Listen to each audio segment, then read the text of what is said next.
ሄይ ጋይስ እንዴት ናችሁ? ላስት ይር ኢንትራንስ ኤግዛም ላይ የመጣ ጥያቄ ነው። ይሄ የ20ኛው ጥያቄ ግራፍ ማለት ነው። which one of the following graphs represents f of x is equals to log of x to the base 4 ይለናል። የትኛው ነው ግራፉ ይለናል። ሁለት ነገሮችን ኮንሲደር በማድረግ ብቻ የትኛው እንደሆነ ግራፋችን ማወቅ እንችላለን። አንደኛው ዶሜናችን ነው፣ ከዛ ደግሞ ኢንተርሰፕቶችን ነው ማለት ነው።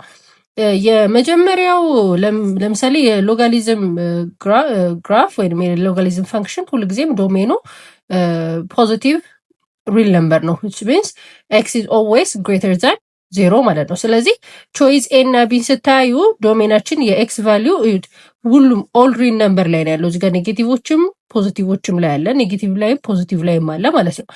ስለዚህ ኤ እና ቢ ግራፋችን እንዳልሆነ እናውቃለን። ምክንያቱም ሁል ጊዜ የሎጋሊዝም ፋንክሽን በየት በኩል ነው መሆን ያለበት? ከቀኝ በኩል በፖዚቲቭ ሪል ነምበር ነው ዶሜኑ። ኤክስ ሁል ጊዜ ፖዚቲቭ ላይ ነው መሆን ያለበት ማለት ነው። ስለዚህ ኤ እና ቢ ከምርጫችን ውጭ ይሆናሉ ማለት ነው። ሲ እና ዲ ላይ ደግሞ ስንሄድ ሲ እና ዲ ላይ እንደምታዩት ግራፉ እውነትም በቀኝ በኩል ነው የሚገኘው። ኤክስ ፖዚቲቭ ሪል ነምበር ነው ማለት ነው። ስለዚህ ምን እናያለን? የኤክስ እና ዋይ ኢንተርሰፕታችንን ማየት እንችላለን ማለት ነው። ኤክስ ኢንተርሰፕታችንን ስናይ ለምሳሌ የኤክስ ቦታ ላይ 0 ስናስገባ ዋያችን ምንድን ነው የሚሆነው? ዋን ነው የሚሆነው። ስለዚህ ዋንን ክሮስ ያደርጋል ማለት ነው ኤክስ ኢንተርሰፕታችን ላይ።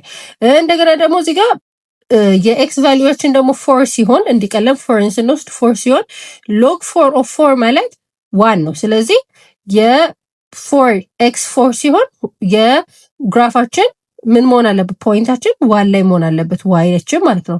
እዚህ ጋር ደግሞ ሲ ላይ እንደምታየው ፖይንታችን ምን ጋር ነው ያለው? ማይነስ ዋን ላይ ነው ያለው። ማይነስ ዋን ስለማይሆን ስለዚህ ቾይስ ዲ ኢዝ አወር አንሰር ማለት ነው። ይሄኛው ነው የሎግ ኦፍ ኤክስ ቱ ዘ ቤስ 4 ግራፍ ማለት ነው።